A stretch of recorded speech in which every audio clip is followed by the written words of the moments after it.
gentlemen, to the Totally Awesome Podcast. My name is JoshAgeddon. This is the TAP, the worst podcast you ever heard. So bad it'll make you tap out. And I am joined with two very special guests. Sean McCarty, your Colonial champion. Say hello. Hello. And the Bay Area Brawler, who is currently fixing food for his family, because that's just the kind of guy he is. Skyler Greenberg. I'm doing it by force, not because I want to. Just like this show.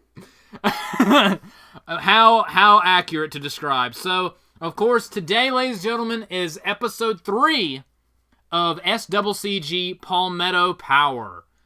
And, of course... South Carolina Championship Grassland. South Carolina Championship Grassland. We gonna get it on! Behind our truck, we're gonna tailgate with our beer and our sisters. Anyway... JoshAgeddon, why do you sound like every stereotype of the South rolled into one? Because I've lived through it my entire life, and it's scarily accurate. There. Because I was there. I felt it in my bones. This is already off to a wonderful start. I'm tapping out right now. Anyway, so the show starts. And we are not coming from the University of South Carolina Arena. Don't laugh at me saying arena. Don't laugh at me saying arena. It didn't happen. South Carolina. South Carolina Arena. We are coming to you somewhat live from the Memorial Stadium in Clemson, South Carolina. We've changed location. You went from one shitty South Carolina school to another shitty South Carolina school. You have no idea. Absolutely. God, the Clemson versus Gamecock rivalry ruined my childhood because no one would ever shut up about it, and I hate football. But anyway, so the show starts with You couldn't like the soccer match? And whatever. I actually lost $2 on a bet between South Carolina and Clemson on a basketball match, and that's why I hate Clemson, because they owe me $2. But, so anyway, the show starts with a... Joshua will always think about the Munster left unspent and undrank because Clemson cost him that $2 worth. Yes. That he could have bought that Munster with. Bro, that was in middle school. I lost that bet in middle school, and I'm still salty. Anyway, so we start the show with an episode 2 recap. We begin with episode 2's recap. So last week, we announced that there would be a huge tournament to crown the first SCCG World Heavyweight Champion. The finals of that tournament will take place at the first ever SCCG pay-per-view event, Extravaganza Sumter Slam. And that tournament will begin tonight, but we will get into that later. Other things that happened, the announcement that the main event for episode 3 will be a tag team match between Anthony Carelli and Ron Killings going up against John Moxley and Sami Callihan in our main event. Also, John Morrison defeated Kenny Omega in a rematch from their four-way matchup. Piper Niven is on a winning streak, and she got challenged by Raquel Gonzalez. Trying to remember everything that happened on the show. There was, and again, it was in that huge 5-way talent. Yeah, it was the 5-way talent showcase that Piper Niven won. Meiko Satamura absolutely nearly killed Xia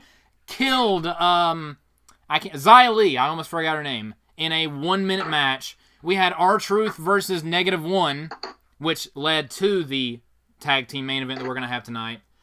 And that was the major points that happened on the previous episode. So, before I begin, what do you guys think is going to happen next? I want predictions. I predict that Ye will change his name back to Kanye West by the end of this episode. I predict that Kim Kardashian will get married and then divorced in the middle of the show. Those are some solid predictions. So anyway, the show starts, and... Now, hold on. Before we begin the show proper, we should mention something. ACPW and NWL, the sister channel, company bookings, Court Martial Podcast, listen, subscribe and all that, had their ads and drops. And it's only fair that, JoshAgeddon, you get the right to do your own ads and drops at the end of the show if you want to. It's too early. for me. I will do. Sure? Because I'm sure there's a certain 8-year-old kid you want to get rid of. Not just yet. It is too early. You have plans for that 8-year-old? Yes, I do. Listen. Oh. I am 3 shows in. I am only 3 shows in. I have barely had any. I've had 2 shows to use my roster, and I haven't even gone through everyone that's on my roster yet. There's still some people that have not appeared.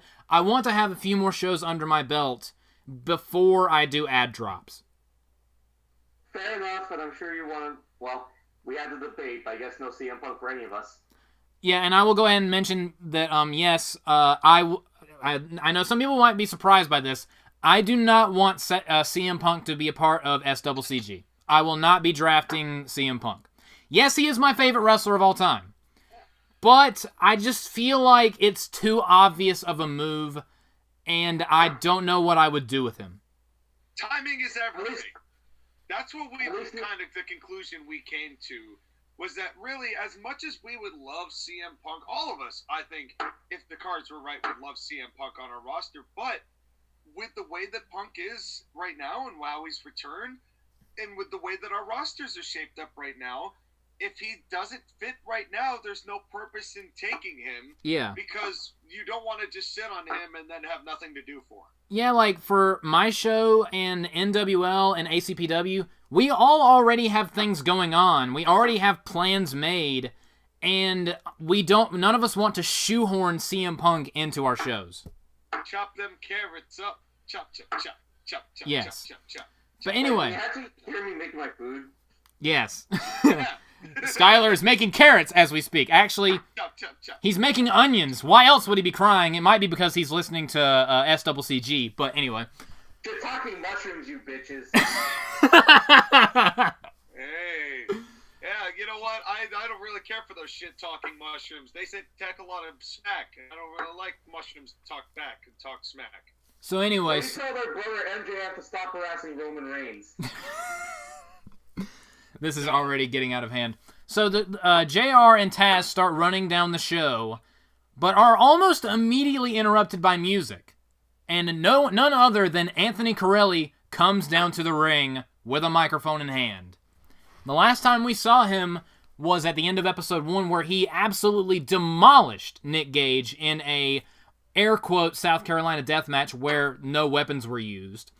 So he gets in the ring, the crowd's booing, he has a shit-eating grin on his face, and immediately he's like, "Did you guys miss me?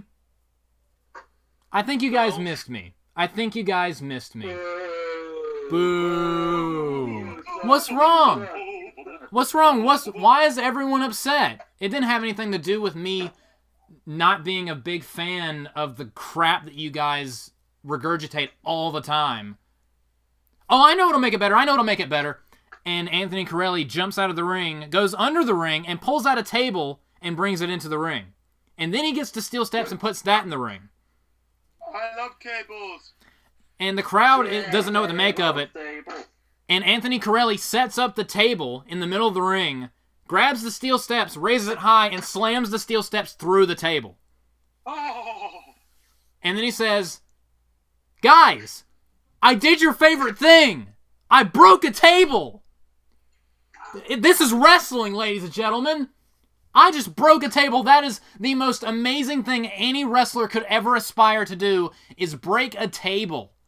That is the bedrock of our industry, and I'm so grateful that I could be here for this historic moment for you highly intelligent South Carolinian fans.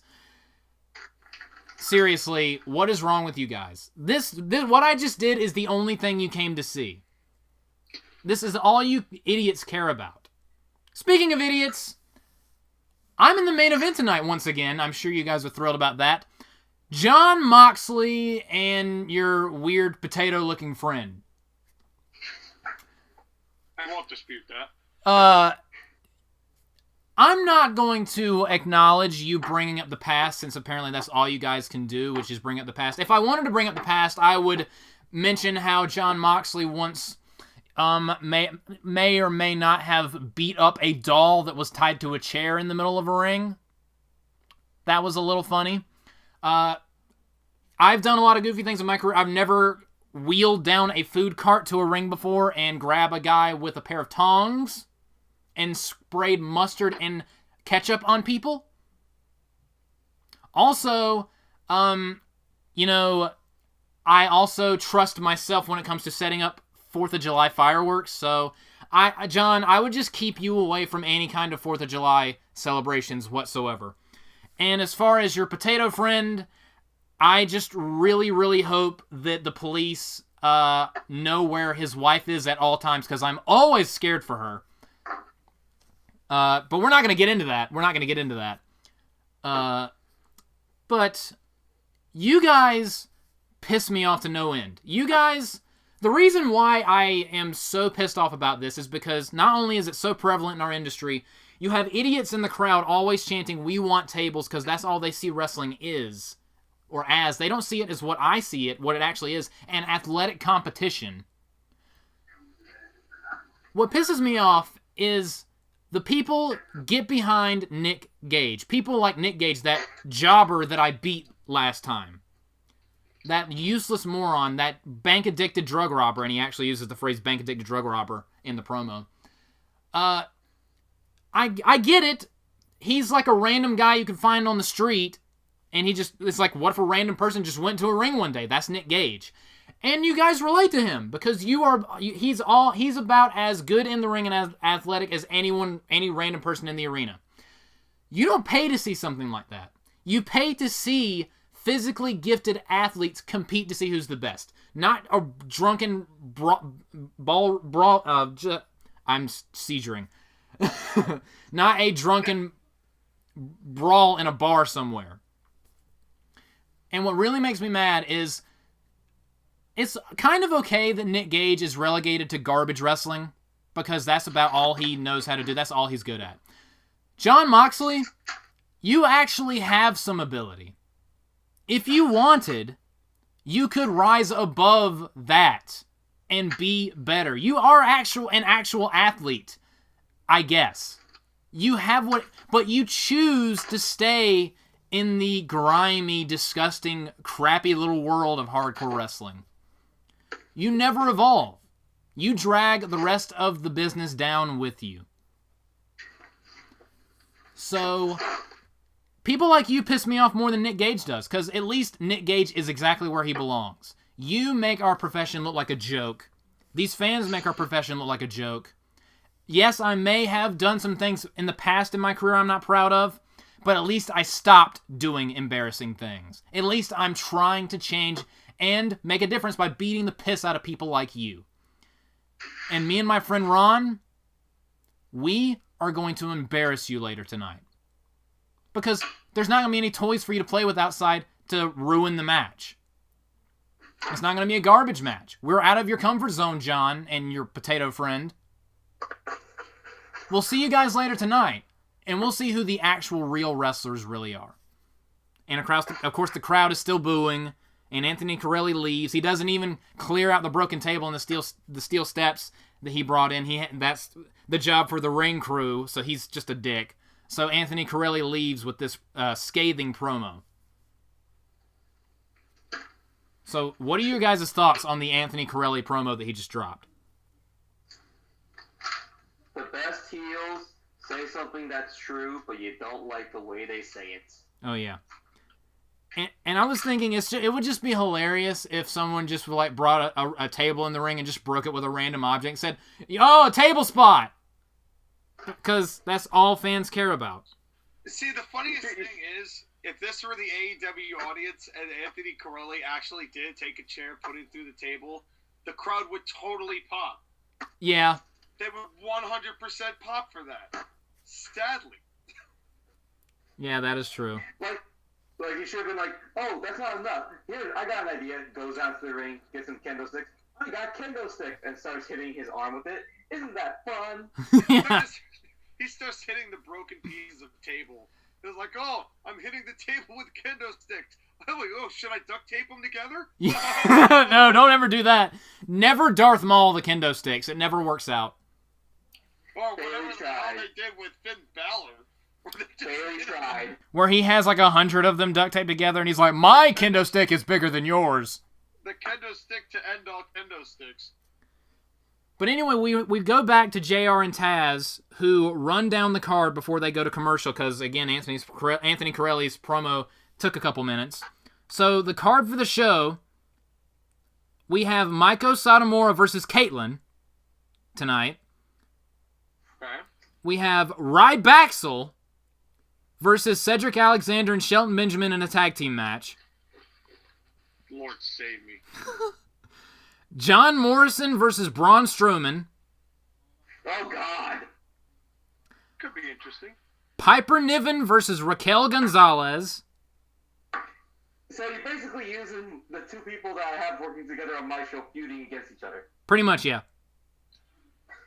Continuality, folks. It doesn't exist between companies. Continuality.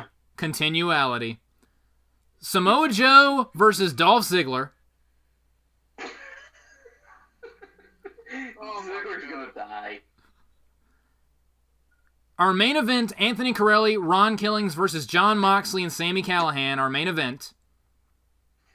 You mean Anthony Carelli and Ron Killings versus John Moxley and Mr. Potato Head? Yes, versus him and Mr. Potato Head. Jim Cornette would like to know your location.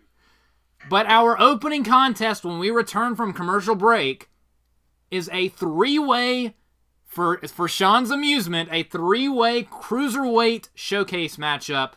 Darby Allin versus Matt Sydal versus Hiromu Takahashi, and we will be with that when we return from commercial break.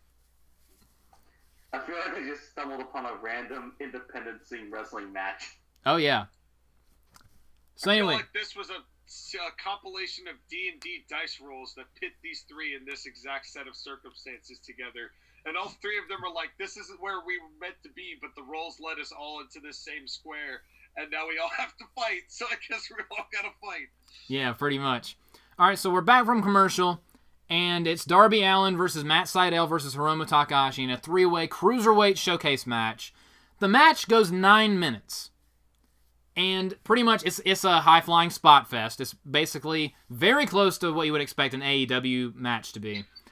But it ends with Matt Sydal reversing a time bomb from Takahashi into a Poison Rana, and he hits the shooting star press. He goes for the cover, but Darby Allin, from a different corner, hits a coffin drop on both people, and he pins Matt Sydal for the 1-2-3. So Darby Allin wins the triple threat match. Wow. Darby Allin now the exclusive property of South Carolina Championship Grassland. Absolutely. He's going to get... It's a fisticuffs down here in South Kakalaki. And he's already being treated better by SCCG than he ever was on ACPW, so... That is true. Good on you. That is true. So yeah, that is our first taste... that we are the WWE and WCW to his... Yeah. Yeah. But this was our first taste of cruiserweight action here on SCCG. And speaking of which, before we go back to commercial, we have a hype package for the Brian Kendrick, who will make his debut on episode 4. Cool. And we return from commercial. The cruiserweight division is the only place where Darby Allin could actually be seriously legitimate. Yeah, that's why I put him there. Because I love Darby, but he's very tiny. You have to have him in a cruiserweight division for it to make sense. Yeah. So anyway. Really, that was your mistake, Sean. You should have had a cruiserweight division. I could have let you borrow the midgets. That's okay. They were all yours. Skyler, I gave you a cruiserweight division. You're welcome. I didn't use it. Alright, so once again we return from commercial. And our next matchup is Meiko Satamura versus Kaitlyn, or as I called her in the previous episode for no reason, Kevin. I hate my brain. So basically this match goes 5 minutes, and the match ends. Kaitlyn goes for a spear, but she runs right into a thunderous roundhouse kick, and Meiko picks up her limp, lifeless body, nails a jumping Death Valley driver for the 1-2-3. So Meiko Satamura, it's basically a showcase match. Kaitlyn gets some moves in here and there, but basically Satamura just steamrolls through Kaitlyn. As you should, because Final Boss is awesome. Yeah, Satamura is freaking awesome. So now we cut to backstage with a backstage promo. It is Todd Grisham, our backstage interviewer, and he says, joining me at this time, the SCCG general manager, Mr.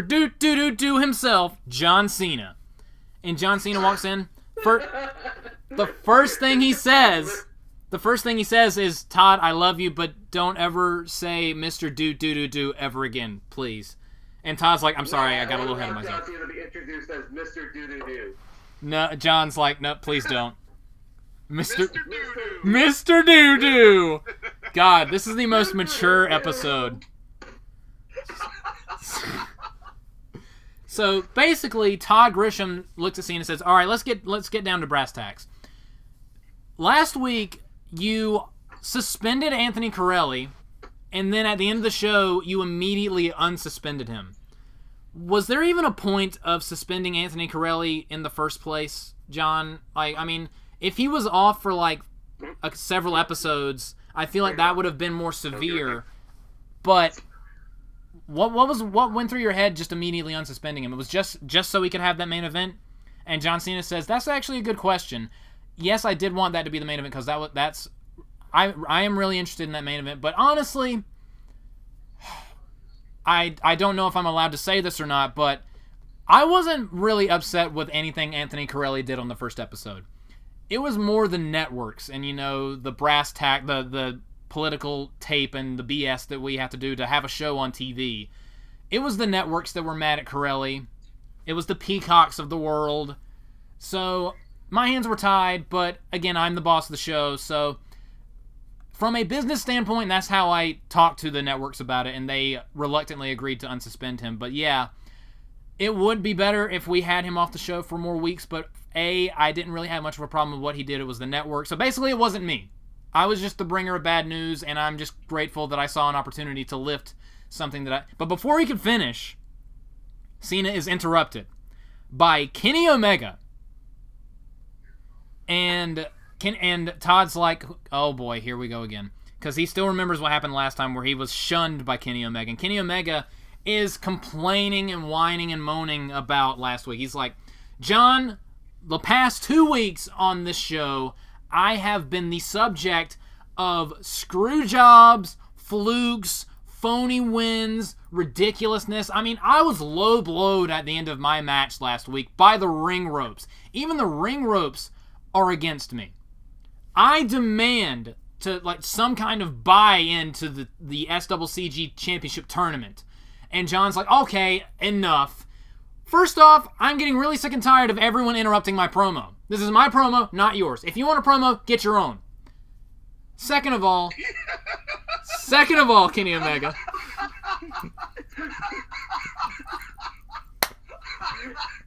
The worst part about that is that John Cena actually could say that. Yeah, he actually would. He absolutely would. And he's the general manager. He's the one who's supposed to organize that. Yeah. It's like, go get your own promo. You're the one with the power, John, to do that. He's under a lot of pressure, okay? Oh, He was just trying to explain one bad decision to Todd Grisham, and then someone else comes in criticizing him, and he just doesn't know what to do, okay? And clearly he's stressed out. Just look at his hairline. Yes, John Cena's stressed, okay? However, John Cena says, Kenny, you lost on the first episode in that four-way matchup, but I gave you a second chance. You were a dick about it, but I gave you a second chance, and you lost again. I honestly don't care how you perceived that loss. You lost fair and square. You went for the V-trigger. You hit the ropes crotch first. That was you. We're not going to do this. And I'm sick and tired of your attitude. So you know what? This is, and I'm going to set this precedent. I'm not going to be pushed around as general manager. You are going to be in the SCCG Championship Tournament, Kenny Omega, because you have a pedigree. You have skills. I think you're talented. However, since you're being insubordinate, if you lose any of the matches in that tournament, if you are eliminated from the first round, if you're eliminated from the semifinals, whatever round you lose, you will not be on the SCCG pay-per-view Sumter Slam. In fact, you will be relegated to the pre-show. So, the pressure's on you, Kenny Omega. If you're being screwed a lot, I guess you'll just have to be happy with being on the pre-show of SummerSlam. So if you go all the way through the tournament, make it to the finals, then you'll be in the main event. But if you lose one match in that tournament, you will be on the pre-show. And that's final. And if you don't like it, go work somewhere else. And John Cena angrily storms off. You will get the pre-show, and you will like it, Kenny Omega. Pretty much, yeah. So now the pressure's on Kenny Omega. If Kenny Omega loses any of the matches in the tournament that he will be in, he will be relegated to the pre-show. So that's such a weird punishment. Because it is a weird, but I like the idea of position on the card mattering. Yeah. Because it's like, you know, you want to be later up on the card because the later on the card you are, the more pay you get, theoretically. Plus, you know Kenny Omega is super, especially this heel Kenny Omega I'm going with. He's super cocky. He's so arrogant and full of himself. He's, in his mind, he's the main event. Imagine that kind of guy getting the pre-show. He would be very upset. Very upset. Only a couple of people could see his art. If only more people could see my art on the pre-show. Anyway, speaking of the tournament, before we go to commercial break, JR and Tazz run down the brackets for the SCCG World Championship Tournament. And the round matches will be, it is a single elimination tournament. So in this tournament, we are going to have our next matchup later is going to be Tetsuya Naito versus Nick Gage. No. It's for a reason, though. It is for a reason, though. You have to believe in me for this. Listen, you did not. I believed in you the first time, and you did not disappoint me. So I believe in you, but still, oh no. So, what are your thoughts, Skyler? This is gonna be bad. But yeah, so the first match of the first round is Naito versus Gage. Then after that, Ted DiBiase Jr. versus Ron Killings. Interesting. After that, Anthony Carelli versus JTG. Okay. Next. After that, Braun Strowman versus Tyrus. Okay. Why? That is a hoss match. That's a hogs in slop match. Pretty much. After that, Kazuchika Okada versus Dolph Ziggler. Oh, why? Zigglesworth. After that, John Morrison versus Tomohiro Ishii. Wait, hold on. John Morrison wrestling himself? No, John Morrison versus Ishii.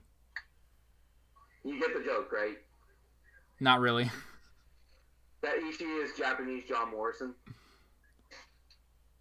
I think you're referring to Hiromu Takahashi.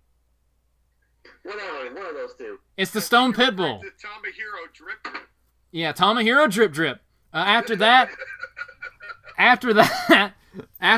he's dripping from his Tomohiro. After that, Kenny Omega versus Zack Sabre Jr. Okay. And the final match of the... Kenny Omega's gonna get stretched. And after that, the final match of the first round is going to be Samoa Joe versus Will Ospreay. Speaking of stretching, Will Ospreay's gonna get stretched. And my computer did a thing. So that is the bracket for the SCCG World Championship Tournament. It looks like your computer approves of that last match. Absolutely.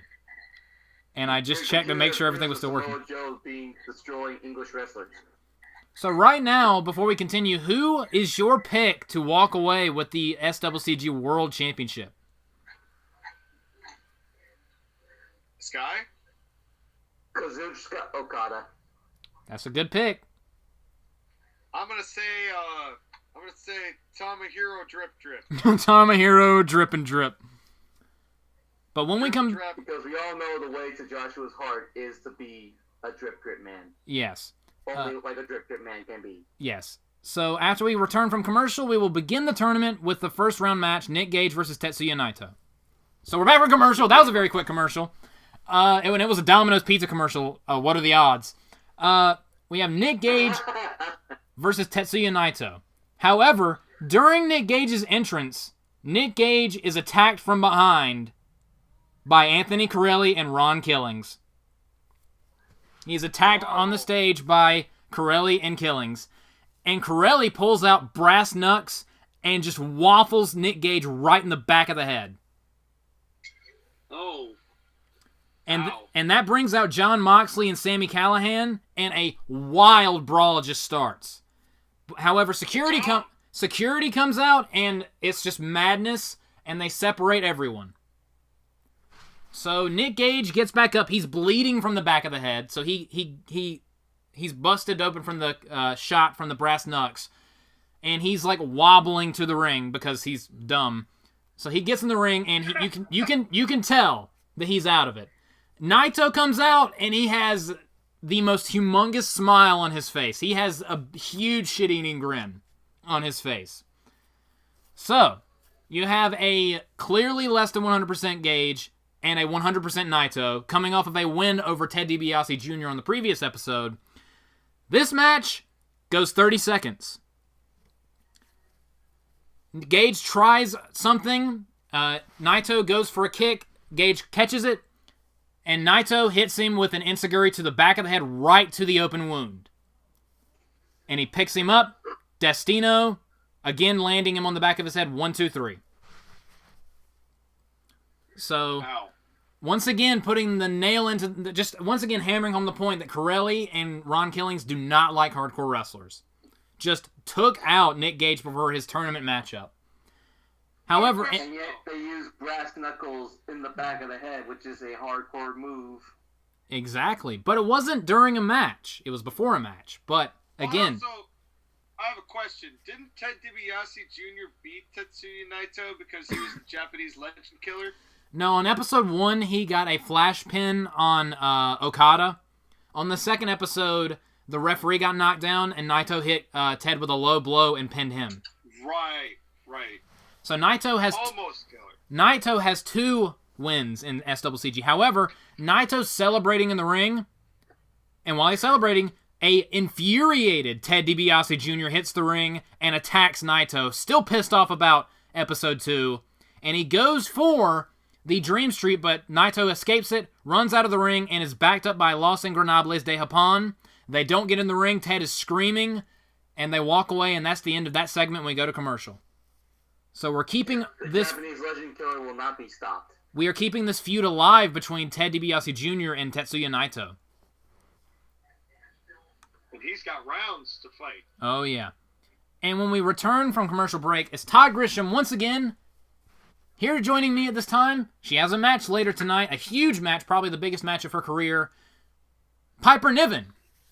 And Piper Niven walks up, and she's like, "Hey, Todd, how are you?"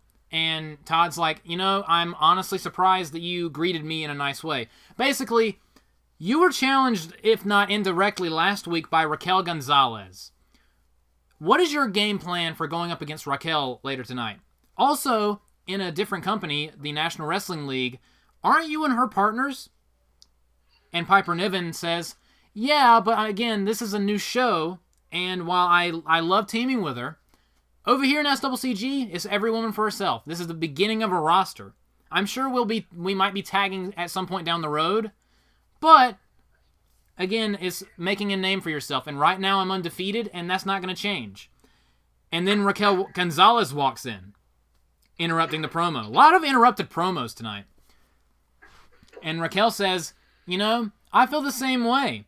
Sure, we're a team on a different show, but like you said, this is a new division, a new show, a new platform, and you're undefeated, and the first person to beat you is going to be me. I hope this doesn't ruin our partnership, but just want to let you know, sister, it's going to be a hell of a battle tonight, and I'm going to win. And they have a stare down, and they walk away. So, hyping up the matchup between the two later tonight. And I did acknowledge that they are a tag team on NWL. Well, they're not a tag team, but they are working together, I guess is the best way you could say it. Yeah. To beat those dirty horse women. Against those dirty horsewomen. But yeah, I am going to try to keep continuity with the other two shows. To the best of my ability. Speaking of keeping continuity, up next we have RybAxel versus Cedric Alexander and Shelton Benjamin. Let's do this. This match goes 7 minutes, and it starts off Shelton and Cedric. They start out with the shine. They get a few cool-looking moves. They get cut off by Ryback. They have the heat for RybAxel has the heat for a little while. But then Shelton gets tagged in. He runs wild, and then eventually, at the end of the match, they hit a double-team move on Curtis Axel. Cedric hits the lumbar check, which sends Axel right into pay dirt from Shelton. Ryback tries to make the save, but he misses a clothesline on Cedric, and Cedric hits that springboard Benadryller kick, and it knocks Ryback out of the ring, and Shelton Benjamin pins Curtis Axel. So, Cedric and Shelton win the tag team match. Okay. So, basically, RybAxel with the job. I was worried you were going to have RybAxel win. No, again, I said this when I drafted Cedric and Shelton. I really don't like how they were ripped away from Bobby Lashley and treated like nothing, and especially with the Saudi Arabia show that was just on today, Goldberg demolishing both of them in a split second. I really want to get these guys over as a tag team, because I really do like both of these guys. Respect. They sure are. They sure are. Plus, Shelton Benjamin is from South Carolina, so no bias whatsoever. Not at all. In South Carolina Championship Grassland. Grassland! My throat hurts. Yippee-yi-yo, Kanye. So up next, we have a Camp Firefly segment. And Bray Wyatt is standing next to a campfire, and the creepy Mr. Rogers, Bray Wyatt walks up and he says, "Hello, everyone. I hope you've all been having a wonderful day, but we have an announcement." And then he vanishes, and the creepy Bray Wyatt that we've seen most of the time, the swamp Bray Wyatt, walks up and he says, "I'm going to be in action on the next episode of Palmetto Power. But which Bray Wyatt will you see?" And he vanishes. And you get just a brief flicker of the Fiend, and he says, "Run." And it cuts to black.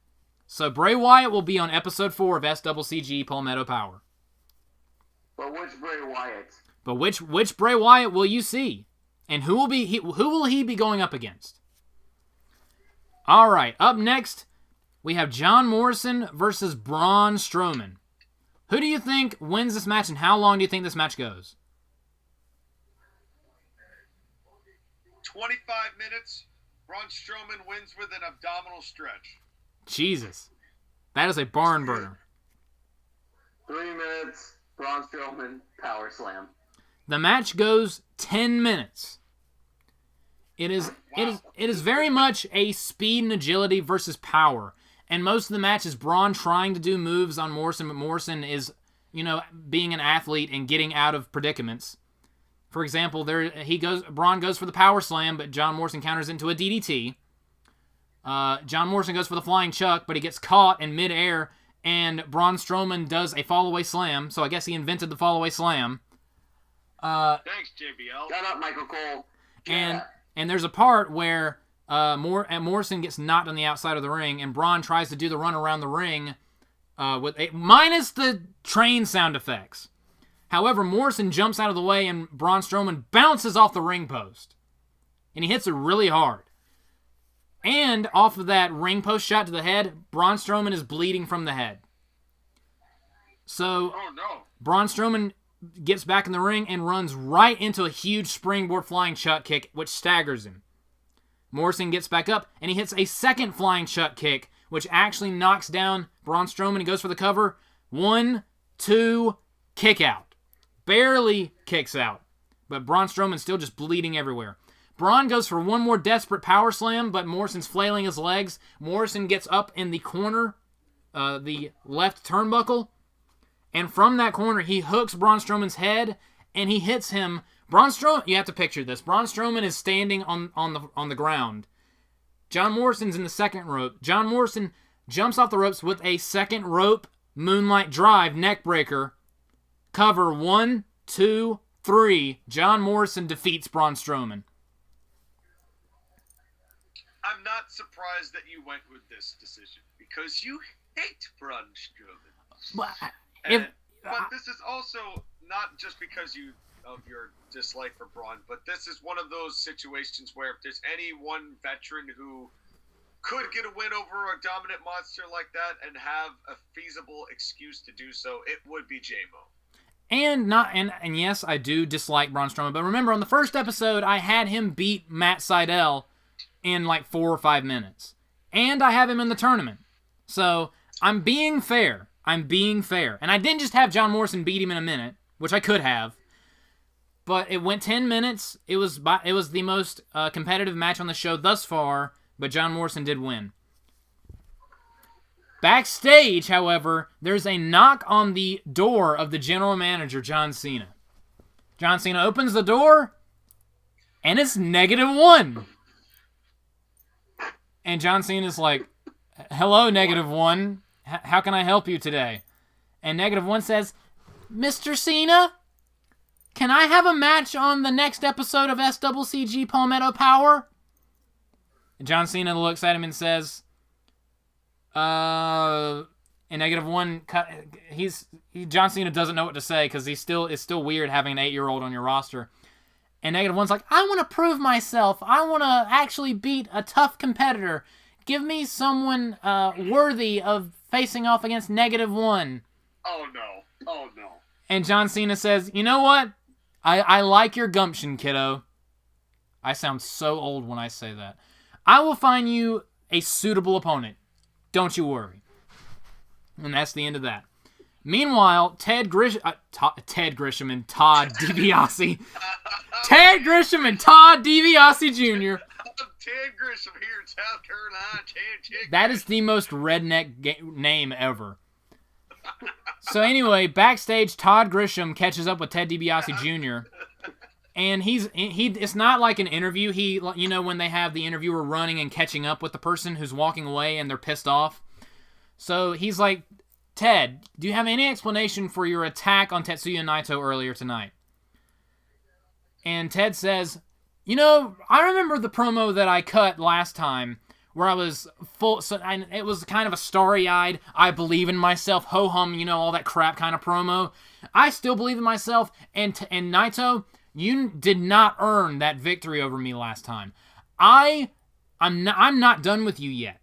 Screw you for winning the match like that last week. I'm not done with..." But before he can continue, he's jumped by Evil and Sonata. And they're just pummeling him, bouncing him off of stuff backstage. And Naito comes in, of course, after the beatdown. Doesn't even touch Ted DiBiase. He just kneels down and does the eye open thing at him and flips him off. So, of course, the camera has to blur it and walks away. And he gestures to Evil and Sonata to finish off Ted DiBiase. However, John Morrison comes in and makes the save for Ted. And he fights off Evil, Sonata, and Naito. So, John Morrison came to the rescue of Ted DiBiase Jr. up against Los Ingobernables de Japón. Might I see a little alliance forming there, boys? Just a little bit. Because both... Remember when John Morrison and Ted DiBiase feuded, and John Morrison said, "If I lose to you, I'll be your Virgil"? Yeah. Do you remember when Ted DiBiase tried to make R-Truth Virgil, and R-Truth just slapped the absolute crap out of him? And then he got the actual Virgil. And then at Over the Limit, he slapped Ted DiBiase during the match so hard he concussed Ted DiBiase for the rest of the match. Over the Limit 2010, ladies and gentlemen. That's a thing. Monday Night Raw in 2010. Yep. You, Michael Cole. Yeah. He concussed Ted DiBiase so hard that he brought back the $1 Million Championship. He concussed Ted DiBiase Jr. so hard that Chris Jericho got fat. Wow. So anyway, up next, back from commercial, our next matchup, we have Piper Niven versus Raquel Gonzalez. This match goes 13 minutes. I don't believe you. Seriously, it goes 13 minutes. Oh, okay. So, it is a hard-hitting affair, and they are just pummeling each other. Both of them, neither one of them have a real clear advantage. So at a point, Piper Niven knocks down Gonzalez, and she goes for that seated running crossbody that she uses as her finishing move in WWE under her crappy dewdrop name. Well, when she does that, Raquel counters it with a roll-up. She moves out of the way and rolls her up, kind of like an Oklahoma roll. But Piper Niven rolls through she rolls through it and grabs Raquel Gonzalez and hoists her up from like a seated position. Picks her up over her shoulder. Michinoku driver. 1, 2, 3. So Piper Niven defeats Raquel Gonzalez in a hard-hitting 13-minute matchup. What are your thoughts? Oh, sounds like they've got an alliance there, boy. What did you say there? And now Piper Niven is 3-0 in SCCG. Impressive. Very impressive. But honestly, you got to see that Piper Niven has obviously got some major potential as far as like the kind of size that she's got, and you're still catering to her strengths. And Raquel Gonzalez, given her size and how a little bit less experienced she is as opposed to Piper Niven. Yeah. And you can kind of tell that. This is a match where I think Raquel Gonzalez kind of has to lose. Yeah. But it's not necessarily going to damage her in the long run because it's still a pretty menacing opponent in Piper Niven. Yeah, and the thing is, they're both menacing, and I really like the visual of Piper Niven just deadlifting pretty much Raquel Gonzalez into her finishing move and getting the 1, 2, 3. Just a pure power win for Piper Niven to close out Gonzalez. So yeah, Piper Niven's on a roll, but while she's celebrating, Piper Niven grabs the microphone. She says, well, would you look at that? I'm undefeated here on SCCG. And Raquel Gonzalez, I have a lot of respect for you. And we'll see how things continue across the nation over on the National Wrestling League. But for now, I'm undefeated here in SCCG. And some of the ladies backstage, I'm not trying to sound arrogant or anything, but I think they're afraid of me. But I'm not the only one who's apparently striking fear into people's hearts. So I have a little bit of a challenge. Meiko Satamura, I want to face you in a matchup. I want the final boss. I won my first match in SCCG, then I won a 5-person match, then I just defeated Raquel. I want a true challenge. And what better challenge than the person who put Xia Li in the hospital with 2 kicks? And while she's talking, Meiko actually comes out on stage, and they have a stare down. And that's pretty much it. So they have a stare down, and they didn't agree to a matchup on the next episode, but basically I do want these two to have a feud. So they just have a stare down, Piper leaves, and Meiko's just in the ring, and then we cut to commercial. You know that those two have had matches on the independent circuit before, right? From hearsay of listening to you, yes. And it's very good. The match is a very good match, especially now that Piper, she was good, but now she's more experienced. Yes. That match, there's a lot of potential there. Yeah, just want to let you guys know, my first main women's program is going to be Piper Niven and Meiko. Because I think these two are perfect together. We will have to see how that transpires and who will come out the victor. And the way I'm positioning it, they're both undefeated, and they're both kind of scary, but in different ways. And Piper Niven wants the respect that Meiko has. Because she's like, I'm the only dominant monster that's going to be on this roster, but someone else just sent someone to the hospital with 2 kicks. So that kind of eats at Piper a little bit. She wants to be the person that everyone's scared of. So that's going to be a part of their rivalry. So anyway, we come back from commercial once again. You and me have have some talking to do after this show. Oh, yes. So we come back from commercial, and it is Samoa Joe versus Dolph Ziggler. Dolph Ziggler's gonna die. 5 minutes. Samoa Joe puts him to sleep. Predictions for this match. Skyler just gave me his. Sean. Dolph Ziggler hits a famouser and then hits a super kick, and then Samoa Joe just no-sells it, and then Dolph Ziggler hits a zigzag, goes for a cover, Samoa Joe kicks out at 1, then Dolph Ziggler pokes him in the eye and rolls him up and gets the 3 count completely clean in the middle of the ring. Sean, this is 92 seconds. Sean, this is SCCG. You just described a Magnation match. Pretty much. Signature, finisher, 1 count. Roll up, 3 count.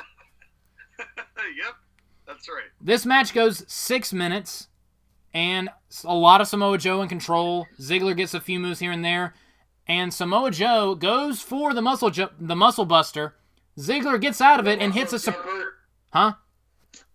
The muscle jumper? The muscle jumper. He goes for the muscle jumper. He's going to jump on his muscles. But yeah, so Ziggler squirms out of it. God. And he hits a surprise zigzag. 1, 2, but Samoa Joe puts his foot on the bottom rope. But Ziggler, of course, thinks he won. So the referee's telling him it was a 2. He got his foot on the ropes. And Ziggler's screaming and yelling at the referee. And he does not notice that Joe is just stalking him from behind. And while Ziggler's yelling at the referee, boom, Coquina clutch from behind. And Ziggler passes out. Samoa Joe wins because Ziggler's kind of an idiot. As all things should be. So yeah, so Ziggler came close, but the foot on the rope and the yelling at the referee cost him the match. You hate to see it. Hate to see it. Poor Zigglesworth. Poor Zigglesworth. And before Somebody ought to get him a crumpet. Poor Zigglesworth. So before we go to commercial, we have a hype package for a huge match that will be on episode 4 of Palmetto Power. It is going to be next episode, Kaylee Ray versus Tegan Knox in a singles match. Okay. So that'll be a fun women's division match. So we come back from commercial, and it is time for our main event of episode 3 of SCCG Palmetto Power. Anthony Carelli and Ron Killings versus Jon Moxley and Sami Callihan. So they come out. Moxley and Sami are still furious about what happened with Nick Gage earlier because he's their friend, for better or for worse.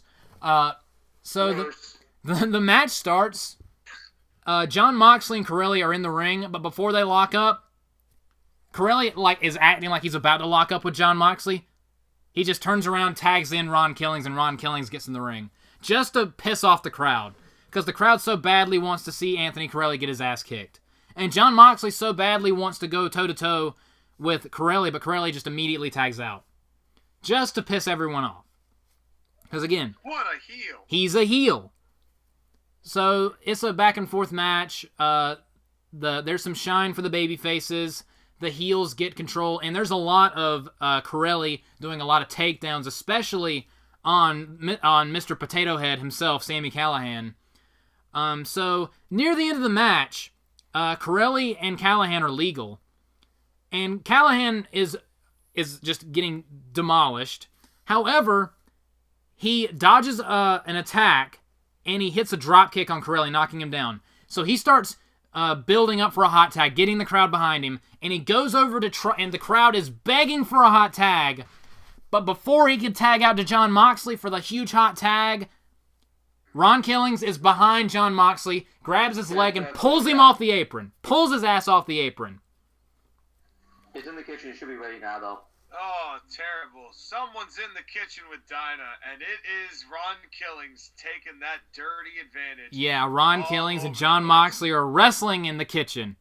He should have been chopping up some carrots, man. Yeah, or onions. Oh. So basically, Ron Killings pulls Jon Moxley off the apron, and he's holding him. He's holding him, keeping him away from the ring. So Callihan turns around, and Carelli catches him with a sit-out Uragi spine buster. It's a Uranagi spine buster. It's a Uragi! Uragi! He hits him with a Uragi. And you know how it was, I think it was Lance Cade who called that the redneck bomb? Yes. So basically, Anthony Carelli that's going to be his regular finishing move other than the pace choke. So he hits him with this move, and then he puts him in the pace choke.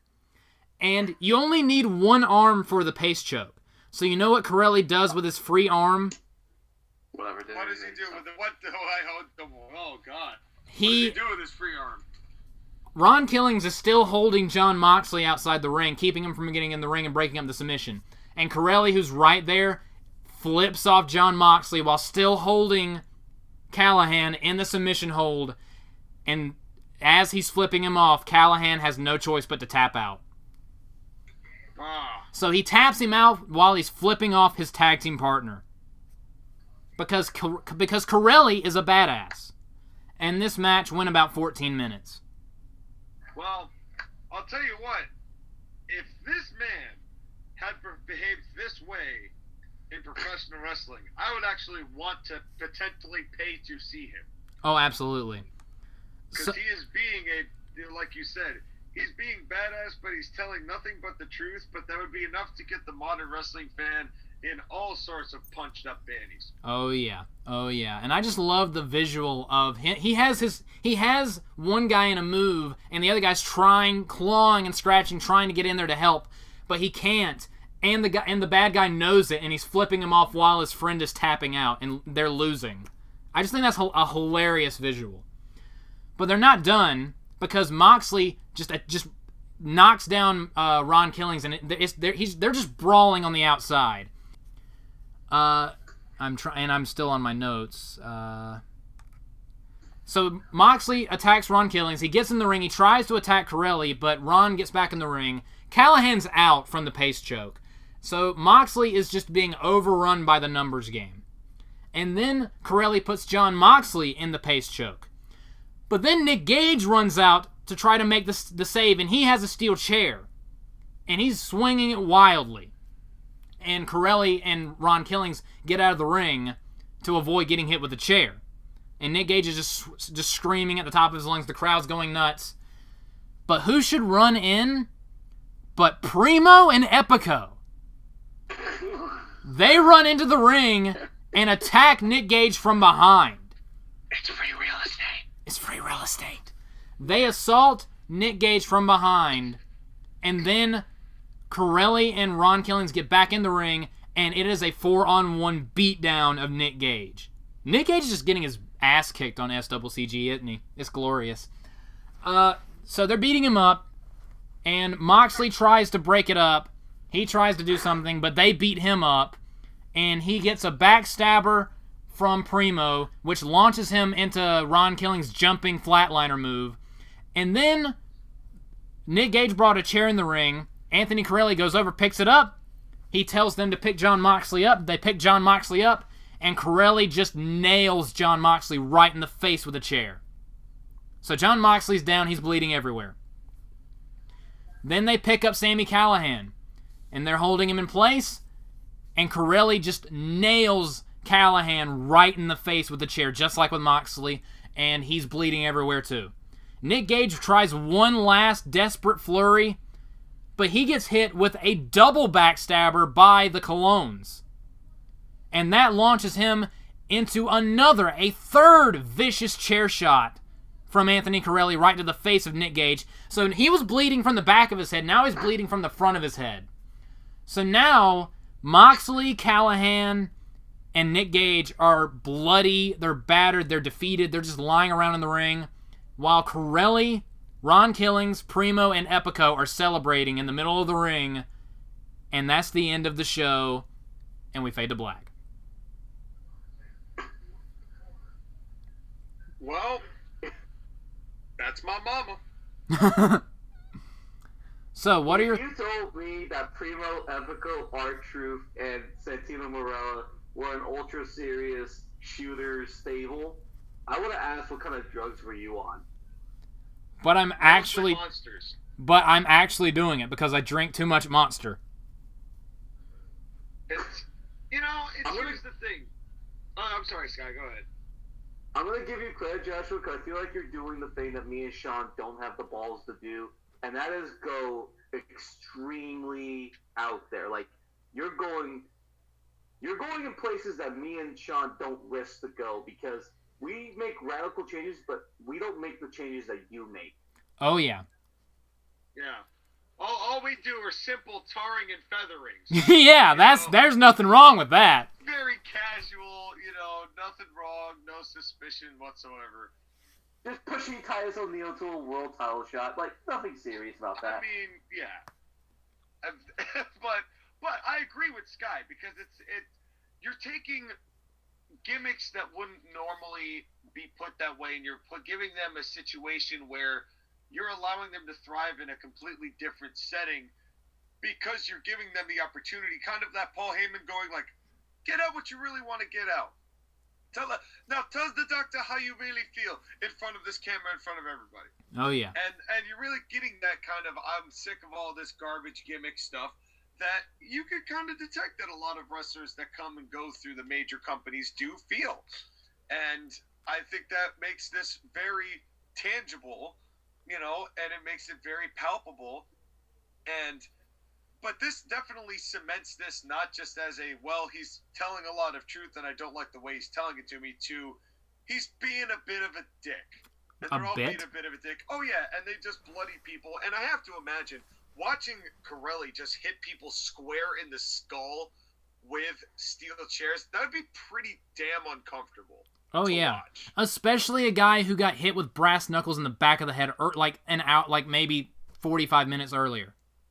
Well, and especially Gage will be all for it. Oh, yeah. Absolutely. So would Moxley. Oh, yeah. So would Callahan. Probably. Yeah. But Mr. Potato Head would love to get potatoed. Apparently. So, what are your thoughts on episode 3 of Palmetto Power? I like the fact that you're taking risks and doing things that me and Sean are not doing. It definitely gives your show a more distinct feeling than ours. Yeah, I could definitely feel the grunginess of this show a little bit more this week than perhaps in previous weeks. And I know that that's kind of the tone that you're trying to set in the first place, which is good. And that's exactly what this feels like. Is we make the comparison, the ECW to the WWF and WCW, and this is really kind of setting that kind of tone, which is really nice because I think it makes for a very good dynamic across the board. Oh yeah. And I love well done, sir. I love that I really made you pop with the John Cena. If you want a promo, go get yourself a promo line. Yeah. So yeah, that was really good. So we've started the SCCG World Championship Tournament. We had the first match of the first round, which was pretty much a assault from behind before the match that turned into a squash. But the first real half of the tournament will be on the next episode, along with the other matches that were promoted throughout this episode. So a lot of stuff coming up, and I also want to announce that yes, the finals will be for the World Heavyweight Championship, but the two people that lose the semifinals, they will be put in a match on SummerSlam for the Internet Championship. So, basically, if you make it to the Final Four, you have a chance of walking away with a title. So, if you lose a semifinal match, you're in an Internet Championship match. If you win the semifinals, you're in the World Title match. Unless you are Kenny Omega, in which case, if you lose the semifinal match, you end up on the pre-show. Yeah. Can you kind of tell that there's a good chance that Kenny Omega might not make it to the semifinals? Well, you know what scares me? You mentioned Kenny Omega, and I remember a portion of this show where John Cena was looking for someone with experience wrestling 8-year-olds. Oh, no. And I got me a little scared. Oh, no, I might do it. I might do it. Connected the dots here.